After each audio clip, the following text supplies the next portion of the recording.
आपण ज्या घरात जन्माला आलो, ज्या कुटुंबात जन्माला आलो, आपली आई अडाणी असेल, अशिक्षित असेल, पण आमच्या परंपरेनं, आमच्या संस्कृतीनं काही मूल्य आम्हाला शिकवली.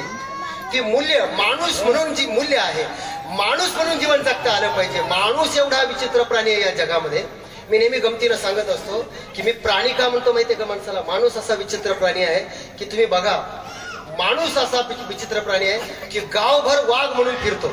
बघा बरं का, माणूस गावभर वाघ म्हणून फिरतो, पण घरात आल्याबरोबर त्याची शेळी होते. त्याचं बोलणं लक्षात आलं?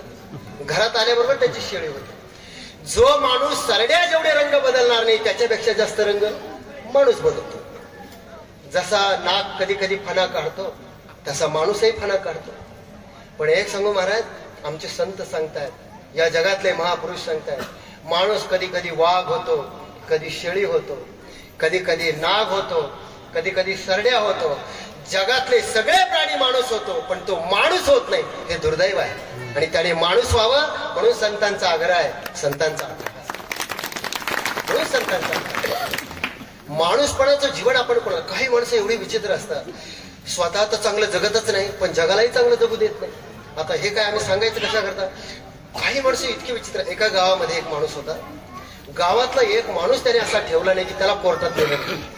गावातली लोक एवढी वैतागली की ती देवाला म्हणायला लागली, देवा आमचं पुण्य काही कमी पडतं का? एक तर एक कर, आम्हाला तरी उचल, नाहीतरी याला तरी उचल, काहीतरी कर, दोन्हीतलं एक कर. काय सांगा महाराज, योगायोग असा, डॉक्टरांनी सांगितलं त्याला कॅन्सर झाला. डॉक्टर म्हणले आता हा फार दिवस जगणार नाही. आणि ही बातमी गावभर पसरली. गावातल्या लोकांना आनंद झाला. म्हणले गावाची पिढा आता जाणार 6 महिन्यामध्ये. लोक खुश झाले. बरं, हा विचित्र माणूस एवढा विचित्र की तो मरणार म्हटल्यानंतर असा दुःखी कष्टी दिसायला लागला.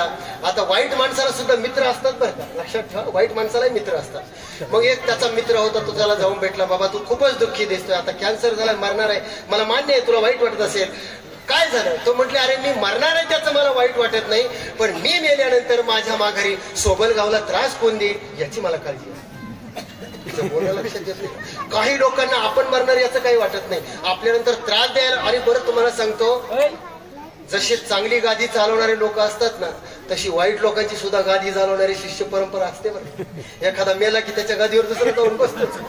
आपल्याला वाटतं सुटलो आपण याच्या तावडीतून, दुसरा बसतोच. आपण म्हणतो आपल्याला वाटलं होतं हे गेलं, आता मोकळं झालं गाव. कशाचं मोकळं?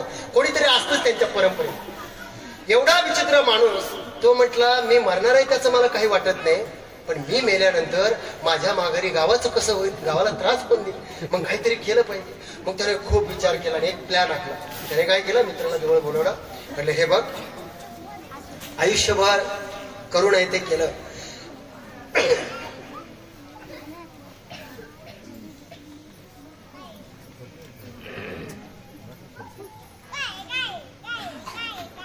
आयुष्यभर करू नये ते केलं, जसं वागू नये तसं वागलो. पण एक सांगू का, आता मी मरणार आहे. प्रत्येकाच्या घरी जा, मित्राला सांगितलं, माझा निरोप दे की बाबा आता मी मरणार आहे, तुम्ही मला एकदा शेवटचं भेटायला या. आणि आपल्याकडे कोणी म्हण काढली मला माहित नाही बरं का, मरणाधारी तोरणाधारी सगळं वैर विसरून माणसाने जावं असं लोक म्हणतात. आणि मग एखादा माणूस मरणार आहे म्हटल्यानंतर लोकांना दया आली. लोक म्हटले जाऊ द्या, आज ना उद्या मरणार आहे, त्याने जरी वाईट वागला असेल, काय म्हणतो शेवटची भेट म्हणून आपण मरणाऱ्या माणसाला शेवटची इच्छा विचारतो ना, आपण जाऊ भेटायला. हे लोक जायचे, त्याच्या मनातलं काय माहिती, भेटायला जायचे. आता भेटायला गेल्यानंतर याची एकच कॅसेट पाठ केली. हा तेवढंच सांगायचं प्रत्येक माणसाला, हे बघा मी तुम्हाला खूप त्रास दिला, आता मी मेल्यानंतर 4 चौघासारखं मला खांद्यावर नेऊ नका, हार तुरे माझ्यावर टाकू नका, माझी मिरवणूक काढू नका. माझी इच्छा आहे, मी त्रास दिला ना तुम्हाला, तर तुम्ही काय करा, सोल दोरखंड जे काही सापडेल, गावातल्या लहान मुलापासून म्हाताऱ्या माणसापर्यंत प्रत्येकाने आणायचं, माझ्या पायाला हाताला बांधायचं आणि फरफटत फरफटत फरफटत स्मशानभूमीपर्यंत न्यायचं. आणि गावातला एक काही माणूस राहता कामा नये बरं का, प्रत्येकाने चपला बुटाने लाठ्या काठ्याने मला मारायचं. लोक म्हटले आमच्याही डोक्यात अशीच कल्पना होती काहीतरी करायची, पण आता तुझी जर इच्छा असेल तर आमचं काय, आता तर काय म्हणले, आमच्या म्हणजे म्हणतं ना बिना सुंटीचा खोकला झाले. म्हटलं चांगली गोष्ट, तुझी इच्छा आहे ना, म्हणजे असं करू. आता त्याच्या मनात काय, लोकांना काय माहिती, बिचारे भोळे भाबडे लोक होते, तुमच्या गावासारखे साधे लोक होते बिचारे, त्यांना काय माहिती.